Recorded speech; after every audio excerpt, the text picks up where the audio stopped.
তো আজ আমি সকলের সামনে একটা বিষয়ে নিয়ে আলোচনা করতে চাই, যেটা আমার ব্যক্তিগত জীবনে ঘটে যাওয়া কিছু অতীতের স্মৃতি, যেগুলো থেকে আমি কি শিক্ষা পেয়েছি আর কিভাবে নিজেকে মানসিকভাবে শক্ত করে তুলেছি সে বিষয়ে আমি রাখতে চাই। এবার প্রশ্ন হলো, এতদিন আমি নিজের ব্যক্তিগত জীবনের উপরে খুব কমই বলেছি, ব্যক্তিগত জীবনের ব্যাপারে আমি আলোচনা করতে চাই না, কিন্তু আজকে আমি প্রথম আমার নিজের ব্যক্তিগত জীবনের ব্যাপারে কিছু ঘটনা তুলে ধরতে চাই, যেগুলো থেকে আমি কি শিক্ষা পেয়েছি সেগুলো আমি সকলের সামনে রাখতে চাই। সবার প্রথমে একটা বাচ্চা তার সংস্কারের যে প্রথম ভিত সেটা আসে তার মা বাবার সংস্কৃতি থেকে। মা বাবার কি সংস্কার তাকে দিচ্ছে সেইভাবেই সে বেড়ে ওঠে। তো সেরকমই আমি আমার বাবার জীবন কাহিনী থেকে অনেক কিছু শিক্ষা পেয়েছি।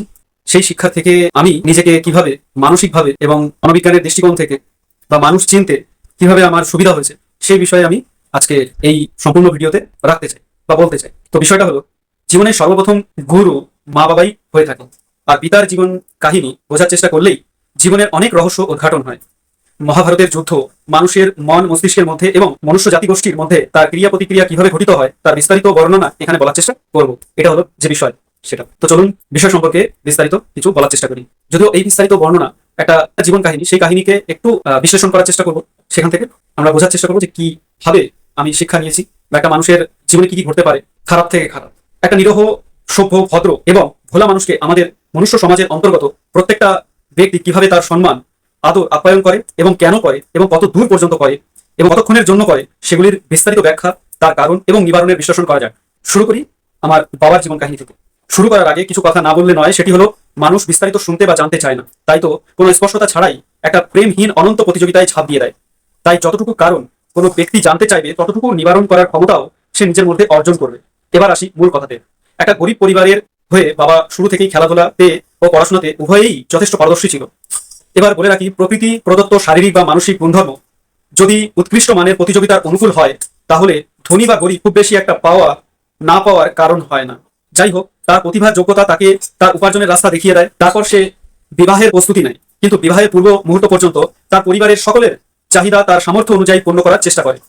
বিবাহের পরে তার নিজের একটা পরিবার হয়, যেখানে তার নতুন ভবিষ্যৎকে দাঁড় করানোর প্রস্তুতি পর্ব চালানোর জন্য ভাবতে হয়। কিন্তু মা ও ভাইদের জন্য তার হৃদয় সর্বদা টানে, তাই যতটা তার সামর্থ্যে কোলায় সে তার থেকে বেশি কিছু করার চেষ্টা করে। সে তার স্ত্রীকে নানান মিথ্যা কথা বলতে থাকে ও নিজের মা এবং ভাইদের দিকটা দেখানোর চেষ্টা করে। এদিকে প্রত্যেক ভাইয়েরা তাদের নিজের নিজের ভবিষ্যতের রাস্তাকে শক্ত করার জন্য দাদার দেওয়া টাকা বা ভাইয়ের দেওয়া টাকা এবং তাকে দেওয়া প্রতিশ্রুতি সমস্ত কিছু উল্লঙ্ঘন করে তার কষ্ট করা জমানো টাকা, যেটা সে দীর্ঘকাল তার নিজের জন্মভূমি এবং মাতৃভাষার বাইরে কোনো জায়গা থেকে উপার্জন করে, সমস্ত কিছুকে তারা আত্মসাৎ করে। এটা বলে তারা এই কাজ করে যে ভাইয়ের উপরে সর্বপ্রথম অধিকার তার নিজের দাদা বা ভাইয়েদের থাকে। একটা বড় পরিবারের সমস্ত চাহিদা, যেখানে প্রত্যেক ভাইয়েরা এবং তাদের স্ত্রীরা এর অতিরিক্ত তার বোনের বা দাদার মেয়ে ও ছেলেদের লালন পালন করার দায়িত্ব সম্পূর্ণটাই তারই উপার্জিত অর্থের দ্বারা হতো। এদিকে তার স্ত্রী ও সন্তানাদি ওই পরিবারের একটা উচ্ছিষ্ট অংশের মতন ছিল, যেটা সে পরিবার থেকে অনেক দূরে থাকার জন্য দেখতে পারতো না বা দেখতে চাইতো না। কারণ সে বিশ্বাসী ছিল যে তার ভালো চাওয়া পাওয়ার জন্য তার পাশে নিজের মা ও ভাইয়েরা সারা জীবনের জন্য থাকবে। সে তার ভাইয়েদের মোহে মোহিত ছিল, এই জন্য সে নিজে কখনোই ভাইদের চোখে নিচু হতে চাইতো না। তারা যতটা চাইতো নিজের সামর্থ্যের বাইরে গিয়েও সেটা পূরণ করার চেষ্টা সে করত। সে আপ্রাণ চেষ্টা করেছিল নিজের ভাইয়েদের চোখে নিজেকে উঁচু স্থান রাখার এবং আদরের জায়গা পাওয়ার। এটা অনেকটা উনিদের কাছে প্রেম চাওয়ার আশার মতন। মানুষ সর্বপ্রথম গভীর ক্ষত খায় তার চেনা পরিচিত মানুষদের কাছে, কারণ ঈর্ষা, দ্বেষ, হিংসা, অহংকার, উঁচু হওয়া বা নিচু করার আকাঙ্ক্ষা রাখে। যাকে চেনে তার কাছেরই যে সেই তো চায়। এই ধরনের মানুষ 10 টাকা দিয়ে 1000 টাকার ভালোবাসা কিনতে চায় বা পেতে চায়। ভালোবাসার টাকার অঙ্কে মাপা যায় না, কিন্তু বোঝার সুবিধার্থে এইভাবে এটাকে বলা হলো যাতে বুঝতে পারা যায়, মানে এটা একটা রেফারেন্স পয়েন্ট। মোট কথা, অল্প সুবিধা দিয়ে অনেক সুবিধা পেতে চায়। আর এই ধরনের মানসিকতার লোকেরা বিভিন্ন ধরনের দুর্বলতার কেন্দ্র খুঁজতে থাকে, যাতে করে সঠিক সময়ে সঠিক জায়গায় প্রহার করা যায়। এরা বিভিন্নভাবে এদের এই ধরনের ব্যক্তিদের উপস্থিতির জন্য কি কি লাভ হতে পারে তা তাদের লক্ষ্য করা ব্যক্তির সামনে, মানে যাকে সে টার্গেট করেছে, যার কাছ থেকে সুবিধা পেতে চায়, তাকে বোঝানোর চেষ্টা করে যে আমার থেকে কি কি সুবিধা হতে পারে। প্রকটভাবে ব্যাখ্যা করতে থাকে, কখনো ইমোশনের কেন্দ্র থেকে বা ভাবনা প্রবণের কেন্দ্র থেকে। যেমন অধীর ভবিষ্যতে কোনো সমস্যা হলে তখন কারা আসবে বাঁচাতে? নিজের ভাইয়েরা, তাই না? ঠিক এইভাবেই কখনো ক্ষতি করার ভয় দেখিয়ে, কখনো নিজেদের মতন আরো কয়েকটি গাধাকে একত্রিত করে গাধাদের আওয়াজ হয়ে গাধাদের মধ্যে মহান গাধা বীর বাহাদুর গাধা মহারাজ তাদের জোটবদ্ধ সীমিত শক্তির ভয় দেখিয়ে বা বোঝানোর চেষ্টা করে তাকে একাকিত্বের অন্ধকারে ফেলে দেওয়ার আভাস দেয়। মানসিক সহায়তা না দেওয়ার ভয় বা আভাসকে বোঝানোর চেষ্টা করে, তাকে তার মধ্যে আশঙ্কা তৈরি করে। এই ধরনের যখন ভয় দেখাবে তার মধ্যে একটা আশঙ্কা তৈরি হবে যে অবুঝ তার, যে মানসিকভাবে দুর্বল তার, সে ভয় পাবে। সে যারা ভাবতে থাকে যে সে বুঝি সবকিছু হারিয়ে ফেলে পৃথিবীর এক শেষ প্রান্তে বসবাস করছে, কিন্তু বাস্তবে এই সমাজে প্রেম বা ভালোবাসা বলে কিছুই নেই। এখানে আছে শুধুমাত্র দেওয়া নেওয়ার যুদ্ধ বা প্রতিযোগিতা। এই প্রতিযোগিতায় প্রত্যেকে অংশগ্রহণ করে এবং নিজের নিজের অংশগুলি বুঝে নেওয়ার চেষ্টা করে, যতটা লাভ্যাংশকে গ্রহণ করে উপকৃত হওয়া যায় অন্যের গায়ে আঁচড় দিয়ে। প্রথম প্রক্রিয়া খুব সাধারণ হয়, যেটা ইমোশনালি করা হয়। দ্বিতীয় প্রক্রিয়া বিভিন্ন পদ্ধতির মাধ্যমে প্রচ্ছন্ন ভয় দেখিয়ে বা ভয় ঢুকিয়ে করা হয়। এবং অন্তিম প্রক্রিয়া প্রকট হিংসা বা চুরি বা নিজের মতন কিছু গাধাদের একত্রিত করে গাধাদের ভিড় বড় করা, তারপরেই কিছু একটা প্রকট হিংসায় পদার্পণ করে যেখানে ভিড়ের আওয়াজকে জনগণের আওয়াজে পরিণত করা এবং নিজেদের শক্তি প্রদর্শন করা। অহংকারী মনের এটাই তো প্রথম চতুরতা। প্রথম এখন হিংসা এখানে কে করলো সেটা না বুঝতে দেওয়া, কারণ এখানে বুঝবে কি করে? বাস্তবে ওরা 10 টাকা মূল্যের সুবিধা দিয়ে 1000 টাকা সুবিধা পাওয়ার বড় ধরনের ব্যবসায়ী হতে চায়। নিরহ ভাইকে জব্দ করতে তারা কোনো প্রক্রিয়াকে ব্যবহার করতে ছাড়েনি। তারা তার প্রত্যেকটা দুর্বল জায়গায় আঘাত করেছিল, দুর্বল জায়গাকে বুঝে।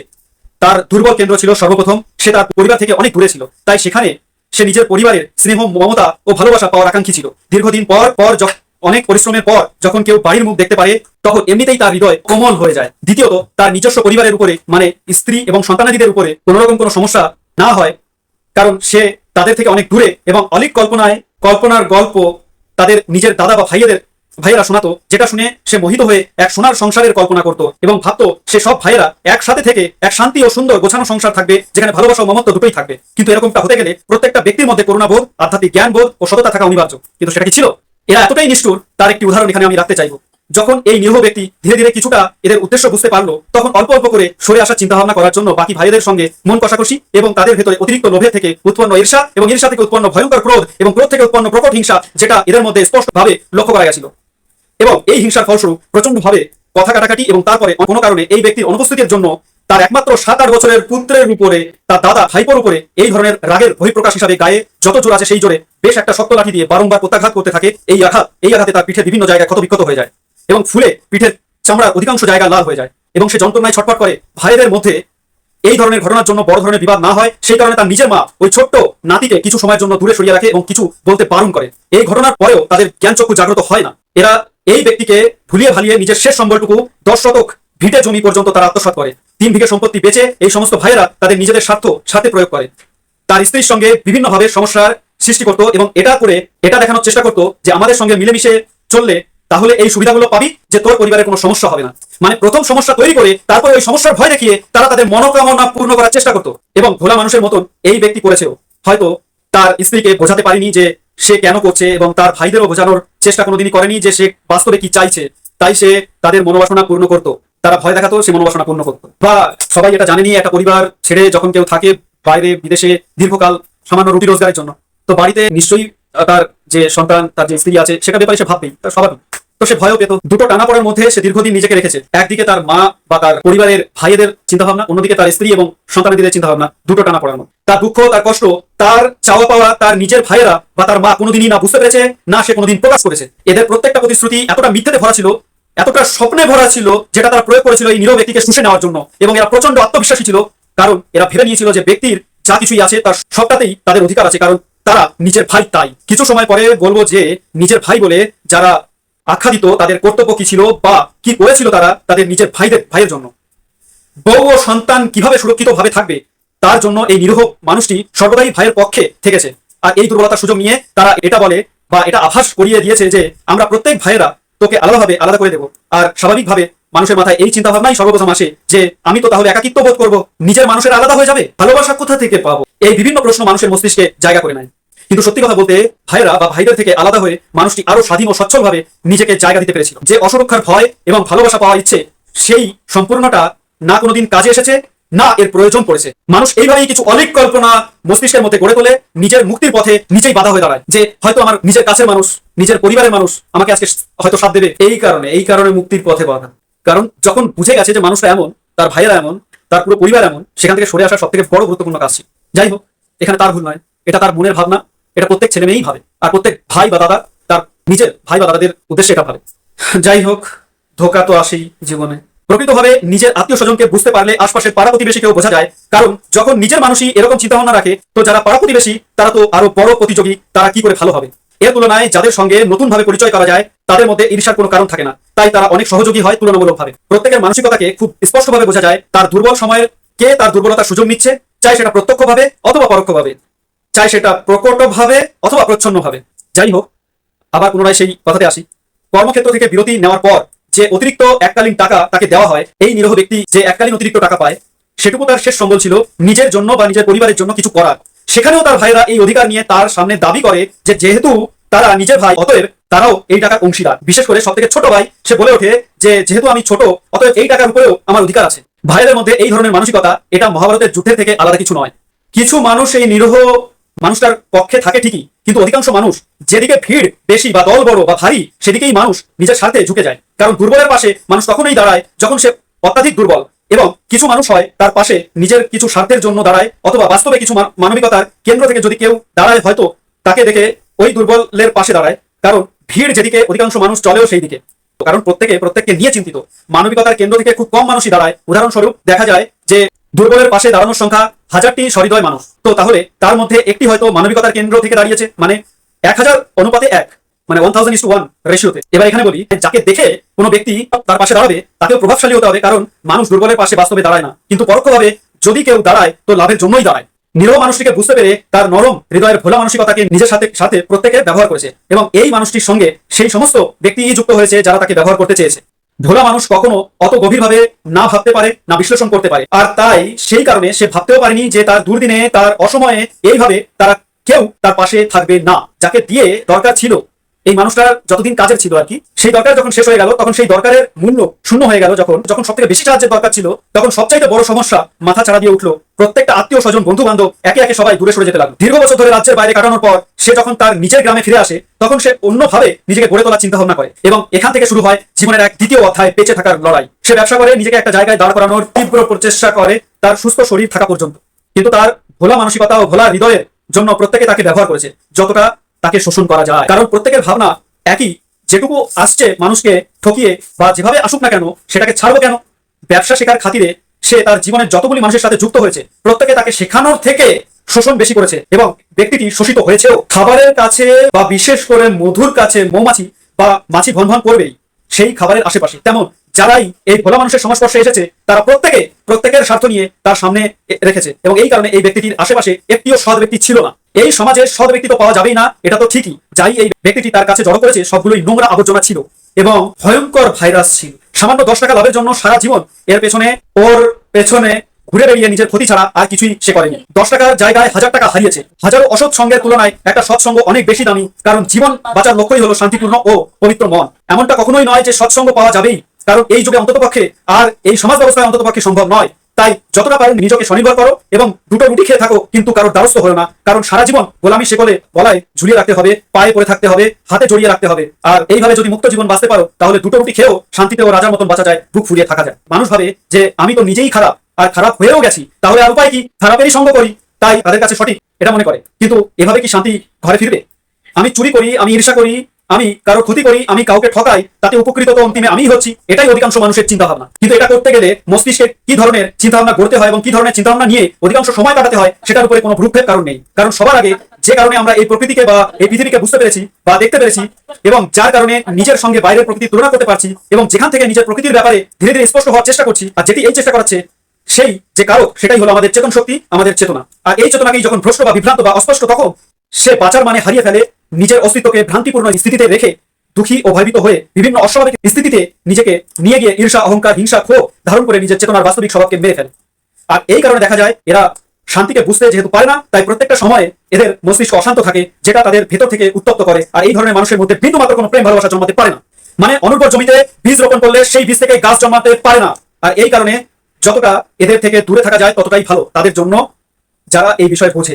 বেশিরভাগ মানুষকে জিজ্ঞাসা করলে এরা উত্তরে এটা বলে যে আমাদের মধ্যে কোনো ঈর্ষা উৎপন্ন হয়নি, আমরা এই ঘটনা এই কারণে করছি কারণ ওই মানুষটি এমন বা ওই মানুষটির অহংকার আছে, সেই অহংকার দমনের কাজ আমরা করছি। কিন্তু এরা ভুলে যায় যে কোন অহংকারের কেন্দ্র থেকে এরা এই কাজটা করছে। প্রত্যেকের দোষ ত্রুটি ঢেকে ফেলার চেষ্টা করে, কিন্তু এগুলো করে নিজের কাছে কি জিততে পারবে? উত্তরে ওরা বলবে যে কি আসে যায়, অন্যের সঙ্গে প্রতিযোগিতায় নিজেকে জিতিয়েছি তো। এটাই হলো অসুস্থ প্রতিযোগিতা, যেখানে অন্যকে হারিয়ে নিজেকে উত্তপ্ত করা ও ক্ষোভের আগুনে দগ্ধ হওয়া। এবং এইভাবেই এরা শুধুমাত্র ঈর্ষার আগুনে দগ্ধ হয়ে প্রতিযোগিতায় নেমে যুদ্ধ থেকে হিংসায় নেমে আসে। ঈর্ষা উৎপন্ন হওয়ার বিভিন্ন কারণ হতে পারে, এটা বিভিন্ন মানুষের কাছে বিভিন্ন হতে পারে। যেহেতু এই কারণগুলো ভিন্ন হয়, তাই আলাদাভাবে বিশ্লেষণ করলে অনেক লম্বা হয়ে যাবে, কারণ বিভিন্ন মানুষের স্থিতি আলাদা এবং সেই স্থিতির সঙ্গে বিভিন্ন কারণে ঈর্ষা উৎপন্ন হচ্ছে, তার স্থিতি তুলনা। যদিও এই মূল কারণ তো একটাই, তুলনা থেকে সরে গিয়ে নিজের মধ্যে ধ্যান দেওয়া শুরু করলে জীবনের বাঁচার মূল্য শান্তির ন্যায় খুঁজে পাওয়া যায়। যাই হোক, ফিরে আসি মূল বিন্দুতে। এই ভোলা মানুষটি নিজেকে দাঁড় করানোর জন্য বিভিন্ন ধরনের ব্যবসার চেষ্টা চালায়। অনেক প্রকারের ব্যবসায়ীকে বোঝার চেষ্টা করে, কিছু কিছু ব্যবসার মধ্যে মনোনিবেশ করে, কিন্তু কোথাও সাফল্য অর্জন করতে পারেনি। কারণ সত্যি কথা বলতে গেলে ব্যবসা এমন একটি জিনিস যেখানে প্রত্যেকটা মানুষের প্রয়োজনীয়তাকে বুঝতে হবে এবং মানুষের মনে নিজের ব্যবসার বস্তুকে জায়গা করে দিতে হবে, যাতে করে সে নিজে থেকে কিনতে বাধ্য হয়। এবং সাথে সাথে বাজারের অবস্থা ও চাহিদা দুটোকেই পুঙ্খানুপুঙ্খভাবে পড়তে হবে এবং এর সাথে চাই চতুরতা ও মিথ্যা বলার কৌশল। এই সামাজিক ব্যবস্থায় এই নিরহ ভোলা মানুষটা চেয়েছিল সততার সাথে ব্যবসাকে বুঝে কোনো রকম জটিলতা ছাড়া সরলভাবে একটা ভেজাল মুক্ত বস্তুকে মানুষের কাজ পর্যন্ত নিয়ে যাওয়া এবং তার বিনিময়ে অর্থ উপার্জন করা। কিন্তু শুধু এতটুকুই তার লোভ ছিল। এই লোভ ভুল কিছু নয়, কারণ বস্তুর গুণবত্তা এবং গুণবত্তার আধারে একটা ন্যূনতম বাজার দরের হিসাবে মূল্য নির্ধারণ করে বেচা, এটাই হলো সততার সাথে বাণিজ্য করা। কিন্তু এই ধরনের ব্যবস্থায় সরল মানুষ হয়ে মোটা টাকা রোজগার করা সম্ভব কি? আর সেই কারণে মানুষ নিজেরাই জটিলতার দিকে ধেয়ে যায়। সরলতা সমাজের বুকে এক বোকামির পরিচয় হিসাবে উঠে এসেছে। প্রত্যেকের মনে মনে সরলতাকে বোকামির চোখে দেখে, কিন্তু দূর থেকে সরল মানুষকে প্রশংসা ও করে। এর কারণ একটাই, সেটা হলো সরল মানুষকে কোনো না কোনো দিক থেকে ব্যবহার করা। আর দ্বিতীয় কারণ হলো প্রত্যেকেই জানে যে সরলতা জীবনের সব থেকে গুরুত্বপূর্ণ এক শক্তি, যেটা দেয় অপরিসীম শান্তি। ব্যবসা করতে গেলে অতিরিক্ত সরলতা এবং অন্ধশ্রদ্ধা ও অন্ধভক্তি ও অন্ধবিশ্বাস রাখলে ব্যবসা তাদের জন্য নয়। ব্যবসা করেও শান্তি অর্জন করা যায়, শুধুমাত্র সেখানে সততা রেখে যতটুকু বস্তু গুণবত্তার আধারে যে মূল্য নির্ধারণ করা হয়েছে ততটুকুই রেখে সঠিক বস্তু মানুষের পর্যন্ত পৌঁছানো এবং চারিপাশে একটু বুদ্ধি দিয়ে বিচার করে চোখ কান খোলা রেখে যতটুকু উপার্জন হয় ততটুকুর মধ্যে সন্তুষ্টি থাকা। কিন্তু এখনকার সময় ব্যবসা করে প্রত্যেকে খুব উঁচু স্বপ্ন দেখে, তাই অত্যাধিক চতুরতা এবং বস্তুর গুণমানের সঙ্গে খেলা করা, ঠকানোর চিন্তা ভাবনা, উগ্র মানসিকতা, মিথ্যা প্রতিশ্রুতি, মিথ্যা কথার আশ্রয়, সরলতাকে দুর্বলতার আধারে তাকে ব্যবহার করা, এগুলো নিজের মস্তিষ্কে ধারণ করে চেতনা শক্তিকে নিচে নামিয়ে এক অশান্ত মনে নির্মাণ করে, যেখান থেকে শান্তি সম্পূর্ণভাবে হারিয়ে ফেলে। বিভিন্ন প্রকারের ব্যবসার সাথে সাথে এই নিরহ মানুষটি অসুস্থ হওয়া শুরু করে। তার রোগ হয় গলব্লাডারে স্টোন। যখন সেটার অপারেশনের কথা আলোচনা করা হয় তখন তাকে নার্সিং হোমে নিয়ে যাওয়ার কথা বলা হয়। যদিও সে ভালো সামরিক সরকারি হসপিটালে চিকিৎসাধীনে থাকতে পারতো, কিন্তু তার ভাইয়েদের এটা মনে হয় যে নার্সিং হোমে চিকিৎসা ভালো হয়, কারণ যেখানে টাকা পয়সা নেওয়া হয় আর বিনামূল্যে কোনো চিকিৎসা ভালো হতে পারে না, এইরূপ ধারণা তাদের জাগে। কিন্তু মনে মনে তারা এটাও জানে সামরিক সরকারি হসপিটালে সবচাইতে জটিল জটিল চিকিৎসা খুব সহজভাবে সমাধান করা হয়। কিন্তু তারা চাইতো যে নার্সিং হোমে নিয়ে যাওয়া হোক, কিছু অর্থ ব্যয় করা হোক, তবেই সেই মুহূর্তে তার প্রতি প্রকৃত ভালোবাসা বা স্নেহ দেখানো হবে তার স্ত্রীর কাছ থেকে। এটা তারা মনে করত। তারা তার স্ত্রীর কাছ থেকে ভালোবাসা দেখতে চায় তার প্রতি, তাদের নয়। মানে ওই সমস্ত অপদার্থ ভাইদের নয়, যে পরিবার বা যে পরিবারের স্ত্রী টাকা খরচের কথা ভাবে না। আর না হলে তো এরা টাকাই করে। এই ধরনের প্রশ্ন তাদের মধ্যে ওঠে। প্রশ্ন হলো, যখন এরা নিজের ভাই, তাহলে সব থেকে বড় কর্তব্য কার হওয়া উচিত? তার চিকিৎসার দায়িত্ব, তাকে নিয়ে যাওয়ার দায়িত্ব, তাকে ভর্তি করার দায়িত্ব, এই সকল দায়িত্ব তখন কি মানুষ ভুলে যায়? তখন কি প্রত্যেকের নিজস্ব পরিবারের কথা মনে পড়ে যে আমারও একটা পরিবার আছে, আমার তাদেরকে ও দেখতে হবে? আর যখন এই নিরহ ব্যক্তির কথা ওঠে তখন তার পরিবার বলে কিছু নেই, তখন সেক্ষেত্রে তার কর্তব্য ভাই অথবা দাদার উপরে আছে। নিরহ মানুষটার টাকা পয়সা সম্পত্তি তার অর্জিত যে কোনো কিছুর উপরে দাদা ভাইয়ের অধিকার সর্বপ্রথম থাকে, এরকমটা এরা দাবি করে। কিন্তু এই সকল ভাই বা দাদারা তাদের কর্তব্য কি? এই অপারেশনের 2 বছর পর অনেক ব্যবসা করার পরে সর্বশেষে বাইকের শোরুম খোলার চিন্তা ভাবনা নেয়। এই ব্যবসা যৌথ ব্যবসা ছিল। হিসাব নিকাশ এর সমস্ত দায়িত্ব থেকে শুরু করে ব্যবসার যাবতীয় অভ্যন্তরীণ বিষয় দায়িত্বে থাকতো। সঙ্গে দোকানের এক ম্যানেজারকে রাখা হয়। এই যৌথ ব্যবসা যার সাথে করা হয় সে নিজেদেরই ঘনিষ্ঠ আত্মীয় হয়। সেই আত্মীয়টি, সেই ব্যক্তিটির আচরণ, বাহ্যিক ক্রিয়াকলাপ সবটাই ভ্রষ্ট। আর এই পাপিষ্ট ভ্রষ্ট লোকেরাই দুর্বল নিরহ ভোলা মানুষদের নিজের ভোগ্যবস্তু হিসাবে লক্ষ্য স্থির করে। এদেরকে টার্গেট করে, কারণ এদের পিঠে চেপেই এরা উপরে উঠতে সক্ষম। অন্যথা শক্তিশালী ব্যক্তির কাছ থেকে কিছু অর্জিত করতে পারবে কি এরা সেটা ভালোভাবেই জানে। এই জন্য এরা দুর্বল মানুষ, নিরহ মানুষ, ভোলা মানুষদের নিজের ভোগ্যবস্তু হিসাবে লক্ষ্য স্থির করে। এরা এই সমস্ত মানুষদের টার্গেট করে। নিজেদের থেকে দুর্বলের খোঁজ কম বেশি সবাই করে, এটা বাস্তব কথা। কিন্তু যারা পাপিষ্ট, যারা ভ্রষ্ট, যারা অপরাধী, যারা উগ্র, তারা এই সমস্ত দুর্বলের সঙ্গে হিংসায় নেমে আসে। পার্থক্য শুধু এটাই, এরা শুধুমাত্র খোঁজ করে না, তার থেকে সামান্য কিছু নেয় না, তাকে পুরো মেরেই ফেলে, তাকে শুষে নেয়, তাকে যতটা নিংড়ানো যায় ততটা নিংড়ে নেয়, তার সঙ্গে হিংসা করে। আর এই নিরহ মানুষটার সঙ্গে ঠিক একই জিনিস ঘটে। ব্যবসার 1.5 থেকে 2 বছরের মাথায় তার শরীর হঠাৎ করে ভেঙে পড়ে। তাকে স্লো পয়জন হিসাবে কিছু দেওয়া হয়, যা দীর্ঘ সময় চলে। কে দিয়েছে বা কারা দিয়েছে সে বিষয়ে জেনে কোনো লাভ নেই, কারণ ইতিহাস হয়ে গেছে। যা ইতিহাস হয়ে যায় সেটা থেকে কিছু শিক্ষা নেওয়া যায়, আর ইতিহাস প্রকৃতির সঙ্গে মিশে যায়, যা এক নতুন রূপে, নতুন সাজে পুনরাবৃত্তি হয়। আর এটাই সেই অনন্ত ব্রহ্মাণ্ডের অনন্ত চক্র, আমাদের অহংকারী আমাদের করে নষ্ট। আর যে এই চক্র বুঝে যায় সে সবকিছু থেকে নিজেকে আলাদা ও মুক্তভাবে জায়গা দেয়। মানুষ এটা ভেবে নিজেকে অহংকারকে সঠিক প্রমাণ করে, এটা বলে যে দুর্বলেরাই তো সব জায়গায় ব্যবহৃত হয়, তাই নিজেদের মধ্যে অন্যকে নিয়ন্ত্রণ করার ক্ষমতা জাগ্রত করো, বা যারা নিয়ন্ত্রণ করে তারাই সফল ব্যক্তি। কিন্তু এখানে মনে রাখতে হবে, কাউকে বেঁধে রাখতে গেলে বাঁধনটা শক্ত করার দিকে ধ্যান দিতে হয়। বাঁধনটা কি বস্তু দিয়ে তৈরি, যেখানে বাঁধনটা বাঁধা হবে তার ভিত শক্ত কিনা, আর অনেক ক্ষেত্রে তার থেকে ভয়জনিত সম্মান পেতে চাইলে সে যাতে স্বেচ্ছায় গোলামি গ্রহণ করে নেয়, সেই ব্যাপারে মনোবৈজ্ঞানিক দৃষ্টিকোণ থেকে তার মস্তিষ্ককে দখল করা, এই সমস্ত প্রক্রিয়া করতে গেলে তাকে নিজেকে গোলামে পরিণত হতে হয়, শুধু তার ব্যাপারে ভাবতে হয়। তাই এখানে চতুরতার বা অর্জিত করার কোনো গুণই নেই, কারণ সে অন্তর্মুখী না হয়ে বহির্মুখী হয়। আর এই কারণে এরা বিভিন্ন প্রকারের ভয়ে ভয়ে দুশ্চিন্তার ছায়ায় বাঁচার জন্য এরাও কৃত্রিম মজার খোঁজে থাকে। আর এরই পরিণামস্বরূপ এরা অত্যাধিক মাদকদ্রব্য সেবন করে, প্রচুর নারী সঙ্গ করে, প্রচুর টাকা পয়সা সঞ্চয়ের নেশা করে। আর যেহেতু এরা নিজেদের সম্মানের জন্য ভাবে এবং ইতিহাসে নিজেকে অমর করে তোলার চেষ্টা করে, এবং এই অমরত্বের ভাবনা তাকে খুব স্বল্প সময়ের জন্য হলেও মৃত্যুর ভয় ভুলতে সাহায্য করে, কিন্তু সে এটা জানে না যে সে প্রকৃতিতে যে বা যারা মনে রাখবে তারাও কি চিরজীবিত থাকবে। একমাত্র যারা প্রত্যক্ষভাবে ব্যক্তির সাথে সময় কাটায় তারাই কিছু সময়ের জন্য মনে রাখে, বাকিরা তার বিচারকে মনে রাখে, যদি তার বিচার খুব লাভজনক হয় তবে। অন্যথা ইতিহাসে তো অনেকের নামই আমরা জানি বা পড়েছি, কিন্তু সেই ব্যক্তিকে ভালোবাসতে গেলে তার সান্নিধ্য তো দরকার, তার ভালো বিচারকে তো সামনে রাখা প্রয়োজন, যার দ্বারা সরাসরি উপকৃত হওয়া যায়। তো সর্বমোট কথা হলো, ব্যক্তির যখন কোনো উপস্থিতি নেই তখন তার কোনো কিছুই বেঁচে থাকে না। ওই শুধু মানসিক এক সন্তুষ্টি নিয়ে থাকতে হয় যে আমি ইতিহাসের পাতায় নিজের নাম তুললাম এবং এইভাবে আমি অমর হলাম। মূল উদ্দেশ্য হলো বর্তমান জীবন শান্তিপূর্ণভাবে বাঁচাই হলো চেতনার মূল লক্ষ্য। গোলামের শৃঙ্খল থেকে যতটা নিজেকে দূরে সরিয়ে রাখা যায় বা ন্যূনতম গোলামি রাখা যায়, কারণ এই সমাজ ব্যবস্থায় প্রত্যেককে নিজের পায়ের নিচে রাখতে চায়, কারণ যখন খুশি তার ব্যবহার নিজের সুবিধার্থে করা যায়। এই জন্য আমার ব্যক্তিগত খুব সাধারণ নিয়ম হলো, দুটো রুটি খাও, সামান্য ও যথেষ্ট জামাকাপড় পরিষ্কার পরিচ্ছন্নতার সাথে পরো, নিজের বাস্তবিক প্রয়োজনীয়তাকে বোঝো এবং তার আধারে প্রভাবিত না হয়ে বস্তুর চাহিদা পূরণ করা। যেহেতু বর্তমান পরিস্থিতির আধারে সম্পদই শক্তি, তাই যথেষ্ট পরিমাণ অর্থ সঞ্চয় করা যাতে খারাপ পরিস্থিতির সম্মুখীন হতে পারা যায়, কাউকে প্রভাবিত না করা। কিন্তু এখানে সমস্যা হলো, যেহেতু সমাজের একটা বড় অংশ প্রভাবিত করার দিকে লক্ষ্য স্থির রাখে তাদের নিজেদের সুবিধা লাভের জন্য, তাই তারা তাদের থেকে একটু ভিন্ন মানুষদের দেখলে সেই ভিন্ন মানুষের ভিন্ন আচরণ রুচি কারণে ওরা ভাবে যে এরাও বুঝি প্রভাবিত করার চেষ্টা করছে, মানে ওরা তাদেরই আয়না সর্বক্ষেত্রে দেখতে পারে, কারণ ওরা আয়না ছাড়া দেখাই শেখেন। আর এদের মধ্যে যদি কারোর তথ্যের ভান্ডার থাকে তাহলে তাদের জ্ঞান সেইটুকুই পর্যন্ত সীমিত বা বহির্মুখী। আর এই কারণে এদের বোধ এবং বিবেক কখনো জাগ্রত হয় না, কারণ অন্তর্মুখীহীন ব্যক্তিরা করুণাহীন হয়, এটাই বাস্তব কথা। আর এই ধরনের ব্যক্তিদের বোঝানো কখনোই সম্ভব না, আর এরা নিজেদের থেকে বুঝবে সেটাও আশা করা যায় না। তাই যতটা পারা যায় এদের থেকে নিজেকে দূরে সরিয়ে রাখাটাই নিজের জন্যই প্রেম নিবেদন করা বোঝায়। আর এই ধরনের ব্যক্তিরা ঈর্ষা, অহংকার, ক্রোধ, মিশ্রিত হিংসা ও অপরাধী প্রবৃত্তির হয়। এই অপরাধ ওরা সূক্ষ্মভাবে বা পরোক্ষভাবে করে, আর কখনো কখনো এদের দৃষ্টিকোণ থেকে সীমা অতিক্রম হলে প্রকট অপরাধও করে। যাই হোক, মূল কথাতে আসি। এই নিরহ মানুষটার স্মৃতিশক্তি ধীরে ধীরে নষ্ট হতে থাকে এবং মেমোরি লসের সমস্যা দেখা যায়, যা তার জন্য এবং তার পরিবারের জন্য এক ভয়ঙ্কর সমস্যা ও পরিস্থিতি। মানে এই দুর্বলতার সুযোগে যারা দুর্বলতা খুঁজছিল তারা আগে থেকেই জাল বুনে রেখেছিল। দুর্বলতার সুযোগে ব্যবসার অধিকাংশ দখল যৌথ ব্যবসার অন্যতম সহভাগী সে তার নিয়ন্ত্রণে নিয়ে আসে। সমস্ত হিসাব নিকাশ ও তার ব্যবসার আনুষঙ্গিক ও প্রাসঙ্গিক বিষয় সবটাই তার নিজের নিয়ন্ত্রণে নিয়ে নেয়। এমতো অবস্থাতে যদি এই নিরহ মানুষটার ছেলে বা তার পরিবার যৌথ ব্যবসার অর্ধেক নিয়ন্ত্রণ যদি নিজের কাছে রাখতো, সেক্ষেত্রেও ব্যবসার অধিকাংশ বিষয়ে সে অবগত ছিল না। সুতরাং এই সবটা বুঝতে তাকে এক মানসিক যুদ্ধে নামতে হতো, কারণ অনেক কিছুর প্রমাণ সরিয়ে দেওয়া হয় এবং অনেক মিথ্যার আশ্রয় এখানে তারা নেয়। সুতরাং সম্পূর্ণ নিয়ন্ত্রণ অলিখিতভাবে তাদের হাতেই ছিল। এখানে চাইলেও কিছু করা সম্ভব ছিল না, কারণ যৌথ ব্যবসার যে দুজন সহভাগী তারাই এই ব্যাপারে সম্পূর্ণভাবে জানতো। এই ব্যবসার সুবিধার্থে এখানে যে ম্যানেজারকে রাখা হয় সে কার সুরে কথা বলবে আপনারাই নিশ্চয়ই। যে তার কাজে আসবে, যে সুস্থ আছে, তার কাছে দুটি রাস্তা, যে ক্ষমতাশালী তার সংস্পর্শে থাকা, এতে সেই লাভান্বিত হবে। অন্যদিকে যদি সে সত্যের রাস্তায় চলে তাহলে সে তার কাজ হারাবে। এই নিরহ মানুষটা ওই মুহূর্তে চিন্তা করার জন্য অসুস্থ ছিল না, কারণ চিন্তা করতে গেলে স্মৃতিশক্তিরও প্রয়োজন আছে, যেটা নষ্ট হয়ে গেছিল। তার সঙ্গে এরকম ঘটনা তাকে আরো বেশি ভ্রান্তিতে নিয়ে আসে, যেটা সে নিজেও বুঝতে পারছিল না। এক কথায় নিজের সঙ্গেই যুদ্ধ লড়ছিল এই নিরহ ব্যক্তিটি। এই পরিস্থিতিতে তার পরিবারের সামনে অনেক ধরনের চ্যালেঞ্জেস আসে। একদিকে পরিবারের একমাত্র মাথা, যার কিনা মাথাতেই সমস্যা, এখন হঠাৎ করে এই পরিবর্তন যেমন মেনে নিতে কষ্ট ছিল, তেমন এই যৌথ ব্যবসার ভবিষ্যৎ কি এবং এখানে তার পরিবারের কি করণীয়, এটা একটা বড় প্রশ্ন চিহ্ন ছিল।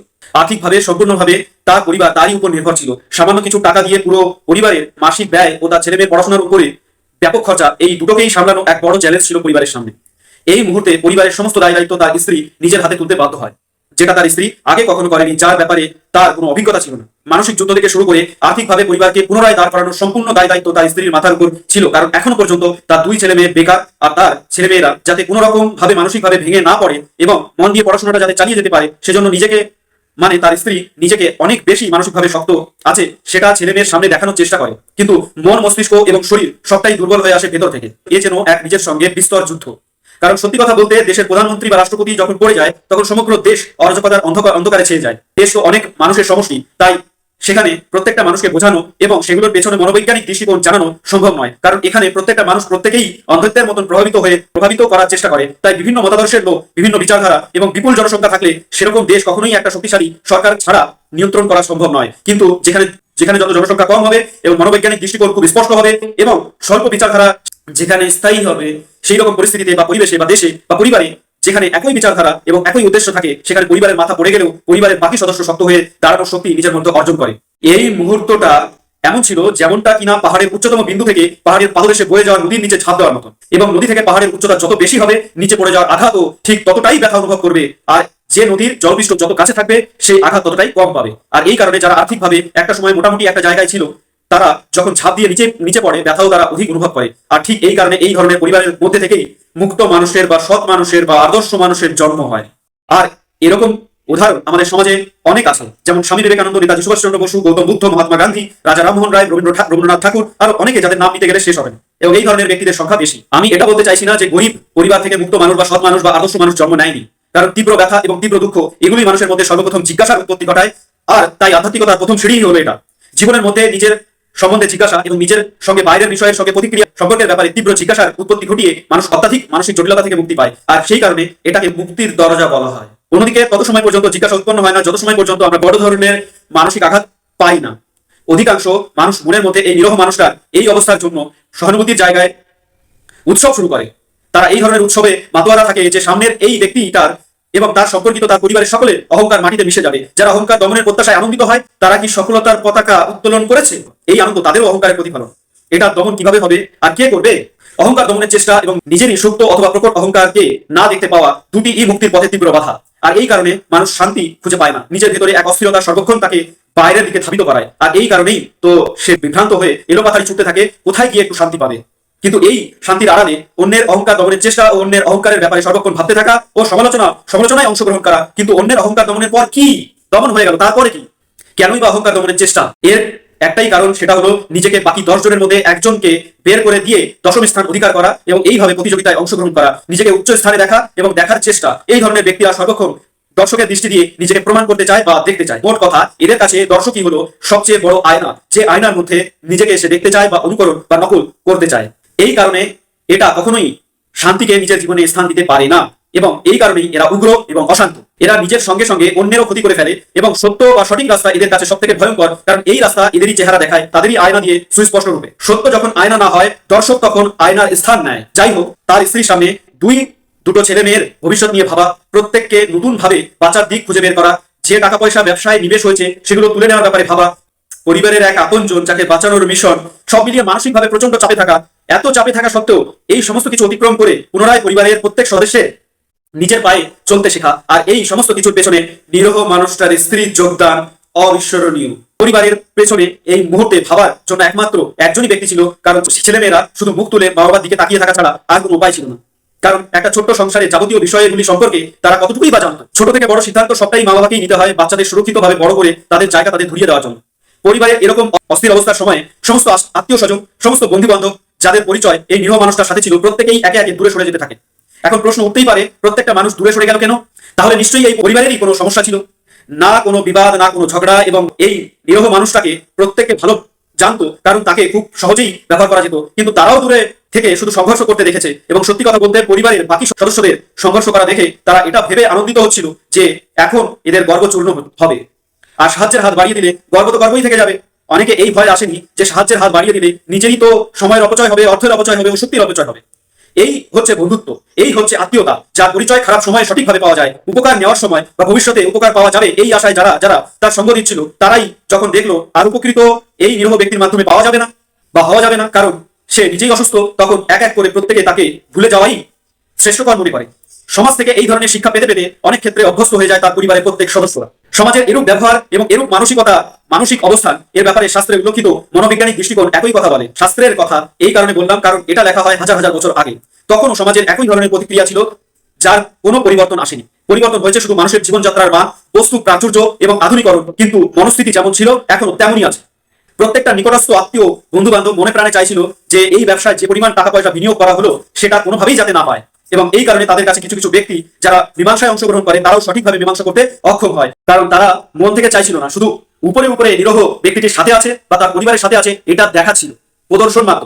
মানে একটা সুন্দর রাজনীতির পক্ষপাতিত্ব করছিল, সুন্দর রাজনীতি এরা খেলছিল। আর যে ব্যক্তিটি এই নিরহ ব্যক্তিটির এরকম অবস্থার জন্য দায়ী, অন্তিমে তারা তাদেরই পক্ষ নেওয়া শুরু করে। ভাবা যায় নিরহ মানুষটির স্ত্রী, তার উপরে অনেক দায় দায়িত্ব, তার ছেলে মেয়ের বিয়ে দেওয়া থেকে শুরু করে পরিবারকে একটা স্থির জায়গায় দাঁড় করানো এবং নিরহ মানুষটিকে পুনরায় সুস্থ করে তোলার এক বড় সংগ্রাম। এই পুরো ঘটনাচক্রে নিজেরই বিনিয়োগ করা অর্থ তোলার ক্ষেত্রেও তাকে অনেক মারও খেতে হয়েছে। তার মানসিক অবস্থা না কেউ জানতে চেয়েছে, না শুনতে চেয়েছে, শুধু তাকে নির্যাতিত হতে দেখতে চেয়েছে। আর এখান থেকে সমাজের ব্যাপারে আর কি রায় উঠে আসতে পারে? যে সমাজের কিছু মানুষ এগুলোকে প্রশ্রয় দিচ্ছে তাদেরই মনের কলুষতাকে যত্ন করে লালন পালন করার জন্য। সব থেকে বড় প্রশ্ন হলো, এরকম অবস্থাতে আর এত দুর্বল পরিস্থিতিতে সমাজের কর্তব্য হলো সে শত্রু হোক বা মিত্রই হোক না কেন, তাকে খারাপ পরিস্থিতি থেকে তুলে নিয়ে আসা। কিন্তু যখন এই সমাজেরই কোনো কর্তব্য থাকে না, তো সমাজ নিয়ে বা সমাজের ব্যাপারে আর কি কোনো ভরসা থাকতে পারে? এরকমটা নয় যে প্রত্যেকটা মানুষই দূরে সরে গেছিল। সত্যি কথা বলতে যারা শিক্ষিত বা আর্থিকভাবে স্বচ্ছ তারা প্রত্যেকেই ওই সময়ের সাথে ছিল। কিন্তু যারা জানে যে তাদের কোনো অর্থ, সময় এবং শক্তি কিছুই নষ্ট হয়নি বা নষ্ট হতে দেওয়া হয়নি, কিন্তু তারাও ভয়ে আসেনি, বা যারা ঈর্ষার আগুনে অন্যের অহংকার চূর্ণ করার জন্য দূরে সরে গেছিল, তারা বাস্তবে কি ছিল? আর এই কারণেই মনকে দৃঢ় সংকল্প করা এবং নিজেকে নিয়ন্ত্রিত রাখা এবং সাথে সাথে নিজেকে স্বনির্ভর করা, এগুলি জীবনের নমনীয়তা ও মলিনতা নিয়ে আসে, যা শান্তি প্রদান করে। দুমুঠো খাও, দুটো কম খাও, কিন্তু দৃঢ়ভাবে স্বনির্ভর হয়ে শক্ত হয়ে দাঁড়িয়ে থাকো। আর এটাই একমাত্র শান্তিতে থাকার চাবিকাঠি। নিরহ মানুষটার মানসিক ভারসাম্য হারিয়ে যাওয়ার কিছুদিন পর সব থেকে ভয়ঙ্কর রোগ ধরা পড়ে, সেটা হলো ক্যান্সার। এই ক্যান্সারের যন্ত্রণা একমাত্র সেই বুঝেছে যে এই রোগে আক্রান্ত হয়েছে, তার পরিবার তাকে ভুগতে দেখেছে। ক্যান্সার ধরা পড়ার পরপরই চিকিৎসাধীন হতে হয়। কিন্তু এই মুহূর্তেও যারা নিজের বলে দাবি করে এবং যারা কথা বলে যে তার স্ত্রী এবং তার ছেলে মেয়ে থেকে তারা সর্বোচ্চ স্থান রাখে, কারণ তারা তার নিজের ভাই, যখন তাকে নিয়ে যাওয়ার বা ভর্তি করার প্রশ্ন আসে তখন একটি ও ভাইও পাশে পাওয়া যায় না। এরা কি অর্থে দাবি করে যে তারা নিজের ভাই? নিরহ মানুষটির দীর্ঘ কয়েক মাস ধরে কেমোথেরাপি চলার পর তার অপারেশন হয়, কিন্তু দুর্ভাগ্যের বিষয় তখনও তাদের ভাইদের পাশে পাওয়া যায়নি। শুধুমাত্র তার স্ত্রী, দাদা। পুরো সংসারের দায় দায়িত্ব যখন তার কাঁধে চলে আসে, বিশেষ করে সংসারের ভেতরে ও বাইরের কাজ দুটোকেই তাকে সমান্তরালে চালাতে হয়েছিল। এই মুহূর্তে কোনো ব্যক্তি কি করে সব দিকটা মাথায় রেখে চলবে? যখন তাকে দুটো দিকেই প্যারালালি চালাতে হচ্ছিল, তখন সে সবটাই কি করে মাথায় রেখে চলতে পারবে? বিশেষ করে সে একটা মহিলা, বুঝতে হবে আগে। কিন্তু মানুষ ভুল খোঁজার পেছনে ছুটতে থাকে নিজের ভুলকে না দেখে, যাতে করে ঈর্ষার আগুনে দগ্ধ হয়ে নিজের অহংকার পুষ্টি পেয়ে অন্যের অহংকার মাটিতে মিশে যায়। মাঠে যে খেলতেই নামে না, তার ভুল হওয়ার সম্ভাবনা তো স্বাভাবিকভাবে শূন্য। কিন্তু সে কোনটা ঠিক করেছে, তার পরিবারকে কিভাবে দাঁড় করিয়েছে, তার এই রূপ যোগ্যতার ব্যাপারে বা তার কর্তব্যের ব্যাপারে শুধু কম মানুষই প্রশংসা করার শক্তি রাখে। আসলে জানে সবাই সবকিছু, কিন্তু ঈর্ষার আগুন তাদের মানসিকতাকে নষ্ট করে দেয় এবং প্রশংসার বদলে সমালোচনায় মোড় নেয় বা মোড় দেয়। এই নিরহ মানুষটির মস্তিষ্কে স্মৃতি ক্ষমতা ও মানসিক ভারসাম্য সামান্য হারিয়ে যাওয়ার কারণে সে এসব নিয়ে এক মুহূর্তের জন্য ভাবতো না, আর ভাবলেও খুব একটা মনে জায়গা নিত না। এখান থেকে একটা জিনিস স্পষ্ট যে মস্তিষ্কই সমস্যা তৈরি করে যদি মস্তিষ্ককে সঠিক জায়গা না দিতে পারে। কারণ যখন মস্তিষ্ক ভ্রান্তিতে থাকবে এবং ভ্রান্তিতে ভরা তথ্যের সংগ্রহ করবে, ভালো স্মৃতি ক্ষমতা থাকা সত্ত্বেও তখন মস্তিষ্ক সমস্যা তৈরি করে এবং জীবনের জটিলতা বাড়ায়। ভাগ্যক্রমে এই নিরহ মানুষটি এগুলো নিয়ে কখনো ভাবেনি যে আমার যারা খুব নিকটস্থ বন্ধু এবং নিকটস্থ ভাই, আত্মীয় স্বজন, তারা আমার পাশে কেন এসে দাঁড়ালো না, যাদের জন্য আমি এত কিছু করলাম। যদি এগুলো নিয়ে ভাবতো তাহলে হয়তো তাকে বারংবার কাঁদাতো এবং বারংবার মনে করাতো, যা তাকে আরো অসুস্থ করে তুলতো। তার স্ত্রী ছিল তার সব থেকে বড় সাথী। নিরন্তর চেষ্টা ও নিরবিচ্ছিন্ন প্রচেষ্টা তাকে বারংবার সুস্থ করে তুলেছিল। এই ব্যক্তিটি তার পুরো জীবনব্যাপী শুধু সংগ্রাম ছাড়া আর কিছুই করেনি। ক্যান্সারের সঙ্গে যুদ্ধ চলাকালীন সপ্তাহে 3 বার করে শরীরে ফুটো করা হয়েছে চিকিৎসা হেতু, কয়েকবার শরীরে অস্ত্রোপচারও হয়েছে, তবুও মানুষটি হাল ছাড়েনি। সে ভারত মাতার এক সন্তান, যার ছিল অদম্য সাহস, অসম্ভব ধৈর্য এবং প্রত্যেকটি কাজে নিপুণ দক্ষতা। এটাই হলো তার যোগ্যতা। আলাদাভাবে তার যোগ্যতা বিশ্লেষণ করার প্রয়োজন পড়ে না। মনের জোর আর সাহস আসে অর্জিত বিচার থেকে। না হলে বলিষ্ঠ শরীরের উঁচু কাঁধ, জিনগত পেশিবহুল শরীর থাকতেই পারে, যা প্রকৃতি প্রদত্ত, কিন্তু সাহস আর মনের জোর আসে অর্জিত বিচার থেকে। যেগুলো জিনগত, যেগুলো প্রকৃতি প্রদত্ত, সেগুলো তো প্রকৃতির নিয়মে আসতেই পারে, কিন্তু যে অর্জিত করে না, অর্জিত বিচার থেকে যেগুলো আসে, সেটাই হলো সবথেকে বড় যোগ্যতা। সেটাই হলো অর্জিত নিজের সত্তা, কিছু করার চেষ্টা থেকে যেগুলো আসে। আর ভারতবর্ষের বুকে এই ধরনের মানুষের প্রয়োজন, যারা অর্জিত করে। না হলে পেশিবহুল মানুষের সংখ্যা পৃথিবীতে অলিগলিতে আছে, তো ওখান থেকে যেগুলো আসে, যেগুলো প্রকৃতি প্রদত্ত, ওরকম ধরনের সাহস সেটাও প্রকৃতি প্রদত্ত। ওই ধরনের কিছু যায় আসে না। দীর্ঘ 10 বছর অসুস্থতার সময় তার নিকটস্থ বন্ধু বান্ধব, আত্মীয় স্বজন, বিশেষ করে তার নিজের ভাইয়েরা তাকে না দেখতে এসেছে, না তাকে নিয়ে কখনো হসপিটালে গেছে। আর এই কঠিন পরিস্থিতিতে আর সমাজ থেকে পাওয়া এই ধরনের ব্যবহার মানুষের মধ্যে এত জটিলতার কারণ খুঁজতে আমি আমার মনের সমুদ্রে ছাড়তে থাকি। আর এই কারণেই আমি আধ্যাত্মিক চিন্তা ভাবনায় মগ্ন হই। আর এই সূত্র ধরে আমি উপনিষদ ও আমাদের বিভিন্ন শাস্ত্র জানার চেষ্টা করি, যেখান থেকে আমি আমার ব্যাপারে অনেক স্পষ্ট হই। এবং যখন আমি আমার ব্যাপারে স্পষ্ট হয়ে যাই, তখন আমি অনেক হালকা অনুভব করি। আর এই সমস্ত কিছুর খোঁজ মানুষের মনোবৈজ্ঞানিক দৃষ্টিকোণকে বুঝতে অনেক সুবিধা করে, যার দ্বারা আমি চালিত হচ্ছি। সর্বপ্রথম সেই ইঞ্জিনকে ঠিক করা উচিত, তবেই আমি ভ্রমণ করে অন্য কিছু বোঝার বা জানার বা ঠিক করার চেষ্টা করতে সক্ষম হতে পারি। সব থেকে বড় ব্যাপার হচ্ছে যে তার অন্তিম দিনগুলোতে যখন সে অন্তিম যুদ্ধ লড়েছে নিজের সঙ্গে, তখনও পর্যন্ত অন্ততপক্ষে তার নিজের ভাইয়েরা দেখতে পর্যন্ত আসেনি, যারা নিজের বলে দাবি করে। যদিও এগুলো তারা সমাজের বা কিছু মানুষের সামনে চক্ষু লজ্জা থেকে বাঁচার জন্য তারা এই রূপ আচরণ করে যে আমি তার নিচে, এই রূপ কথা বলে। এবং নিরহ ব্যক্তিটি যখন শেষ নিঃশ্বাস ত্যাগ করে তখন মৃত ব্যক্তির পরিবারের তরফ থেকে কেন তাদের জানানো হয়নি, এই ধরনের কথা তারা বা এই ধরনের প্রশ্ন তারা করে। কিন্তু এদিকে তারা দাবি করে তারা নিজের ভাই। প্রশ্ন হলো ভাইয়ের কর্তব্য কোথায় ছিল? প্রথমে এই প্রশ্নের উত্তর তারা দেবে, তারপর তাদের প্রশ্নের উত্তর তারা পাবে। কিন্তু তারা তাদের অন্যায়কে ঢাকতে অন্যের ভুলকে ধরার চেষ্টা করে, কিন্তু অন্য ব্যক্তি কেন সেই কাজটি করলো যেটা তাদের কাছে ভুল মনে হলো সে ব্যাপারে এরা না নিজেরা কিছু বলতে চায়, না মানুষকে কিছু শোনাতে চায়। এরা প্রত্যেকটা মানুষকে বিভ্রান্ত করতে চায়। আর কিছু কিছু মানুষ যারা এত কিছু দেখেও চুপ এবং শান্ত হয়ে কখনো কোনো রকম কোনো জবাব দেয়নি, তার কারণ মানুষ যেখানে ভিড় বা যেখানে শক্তি দেখে সেখানেই ঝুঁকতে পছন্দ করে অন্ধের মতো, কারণ এতেই তাদের মঙ্গল, এটাতেই তারা বিশ্বাস। প্রত্যেকটা মানুষ তামাশা দেখা, তামাশা করা, ক্ষতি হতে দেখা, যতটা পারা যায় ক্ষতি করা, এগুলো ছাড়া সমাজ থেকে ভালো কিছু পাইনি। তাই সমাজের উপরে কোনো বিশ্বাস বা ভরসা আমার জন্মায়নি। এবং সত্যি কথা বলতে আমি প্রত্যেকটা মানুষের সঙ্গে আর্থিক সম্পর্ক স্থাপনায় ভয় পাই। তার কারণ মনোবৈজ্ঞানিক দৃষ্টিকোণ থেকে প্রত্যেকটা মানুষ যখন একটু কাছের হওয়া শুরু করে তখনই সে কিছু না কিছু প্রাপ্তির প্রত্যাশা করে, এবং এই প্রত্যাশা তারা জিজ্ঞাসার কেন্দ্রবিন্দু থেকে করে থাকে, যেমন সম্পর্কিত ব্যক্তি কতটা ছাড়তে রাজি বা দিতে রাজি। এই প্রেক্ষাপট থেকে সামনের ব্যক্তির মন পরীক্ষা করতে শুরু করে। এই পরীক্ষা নেওয়ার জন্য সামান্য কিছু সম্পর্কের মধ্যে বিনিয়োগ করে। এটাই তার প্রথম নিক্ষেপ করা চাল। এক কথায় 10 টাকার বিনিময়ে 100 টাকা হিসেব। আমি এবং আমার পরিবারের প্রত্যেক সদস্য আমাদের থেকে আর্থিক দিক থেকে, সমাজের পথ প্রতিষ্ঠার দিক থেকে যারা উচ্চতম স্থানে আছে, চাইলে আমরা তাদের কাছ থেকে 10 টাকার বিনিময়ে 100 টাকার হিসাব রাখতে পারতাম। কিন্তু আমার মা বাবার বিচার ও আমার আধ্যাত্মিক চিন্তা ভাবনা আমাকে আত্মনির্ভর করতে শিখিয়েছে।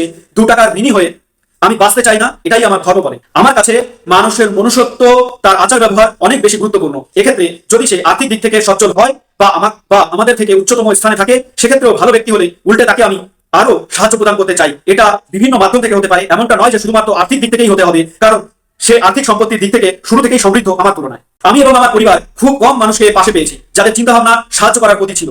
মাছি একদিকে যেমন আমের পাশে ভনভন করে, অন্যদিকে গুয়ের চারিদিকে ভনভন করে, কারণ দুটিই তার কাছে খাদ্য। এটার মধ্যে একটি খাদ্য অন্য প্রাণীর পৃষ্ঠা হলেও তার কাছে দুটোই খাদ্য, কারণ মাছি একটা খুব ন্যূনতম চেতনার ছোট্ট প্রাণী। তাই নিজেকে না আমের মতন খুলে রাখতে চাই, না গুয়ের মতন দুর্গন্ধযুক্ত অপবিত্র হতে চাই। তাই যে কদিন বাঁচতে চাই ন্যূনতম গোলামীর সাথে স্বনির্ভরতাকে পাশে রেখে অল্প ভোগ্যবস্তুর সাথে নিয়ন্ত্রিতভাবে সহজ সরল জীবন যাপন করতে চাই, কারণ জানার আর কিছু বাকি নাই। তো এই ছিল আমার জীবনের অভিজ্ঞতা আমারই বাবার জীবন থেকে। তাই আমার আর কিছু জানার দরকার নাই। আর আমি যেটুকু পেয়েছি, যেটুকু শিক্ষা পেয়েছি, সেটা আমারই পুরনো সনাতন ধর্মের শাস্ত্র থেকে, আধ্যাত্মিক চিন্তন মনন থেকে। তো সকলকে প্রণাম।